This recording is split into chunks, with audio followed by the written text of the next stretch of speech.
That's it. That's a squeezed state that has been squeezed in such a way that the squeezing parameter appears here in the exponential. Now, this is the way we got to it, but now I want you to just think of it independently, just from the beginning. If you had the Hamiltonian of you had a Hamiltonian, this is an interesting state all in itself because it is a squeezed state. And it's a Gaussian, but of the wrong shape for this system. This is a Gaussian of the right shape for system 2. But once you put all these oscillators, it's not anymore a Gaussian of the right type. It's a squeezed Gaussian. So if we forget about this system 1, let me write these things from the beginning and say like this. We have a Hamiltonian. We have a ground state. We have m and omega. And we have A and A dagger. Let's just define what we call the squeezed vacuum, vacuum sub gamma, to be precisely this thing, 1 over square root of cosh gamma exponential of minus 1/2 tanh gamma A dagger, not 2 anymore, because we have just a single system. A single system, the ground state, and now we've defined this state, which is what we had there before, but we don't think of it anymore as, oh, it came from some other Hamiltonian, but rather, this is a state on its own. It's a squeezed vacuum state, and from the computations that we did here, the delta x for this state would be e to the minus gamma h bar m omega and m omega over here.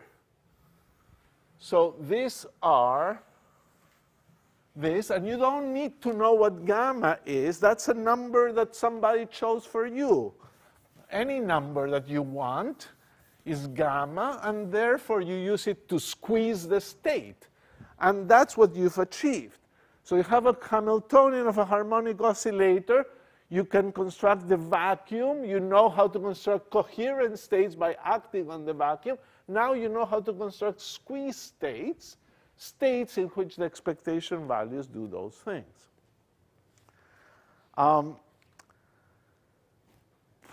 We had a very nice formula where we began the lecture today in which the squeeze state was, not the squeeze state, the coherent state was just a unitary operator acting on the vacuum. Now, we made sure to normalize this, so we did check in this calculation that O gamma, 0 gamma, is equal to 1.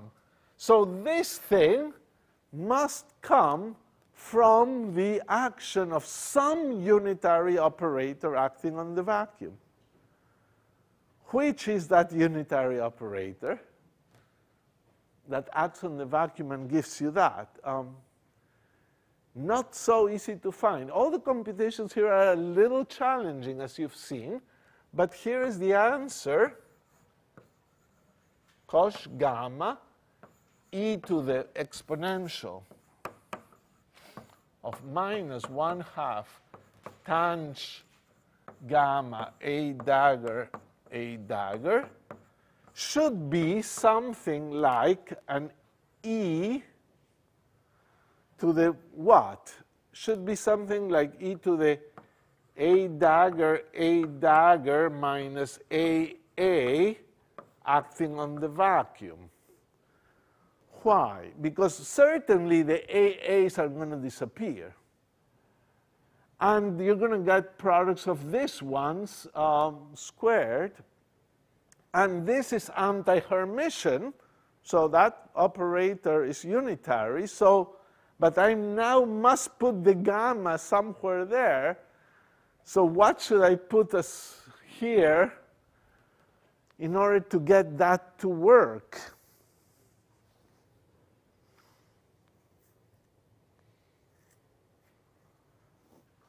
Well, it's maybe something you can try by assuming gamma is very small and expanding both sides, or finding a differential equation, or doing things. But the answer is incredibly simple. Is e to the minus just gamma over 2. That's it. Gamma appears here.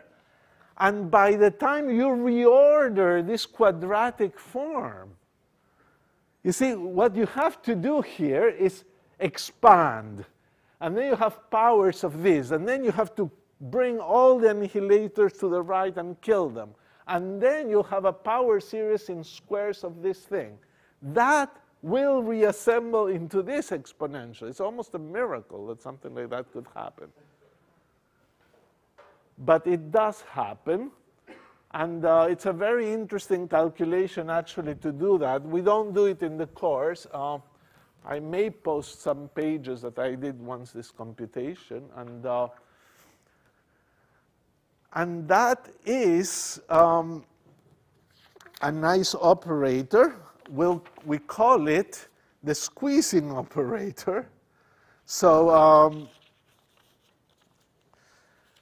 S of gamma is a unitary operator. S of gamma, the squeeze state, the 0 gamma, is equal to S of gamma on the vacuum, where S of gamma is equal to e to the minus gamma over 2, a dagger minus a. That operator. It's a unitary operator. And it does the squeezing. Actually, once you have squeeze states, you can do more things. And you can squeeze and then translate. And those are the most general states that people use in quantum optics. So you take a vacuum, you squeeze it with S of gamma, and then you translate it with D of alpha.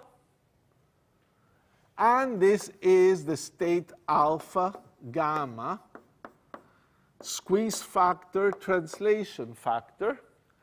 One picture of that is in our alpha plane.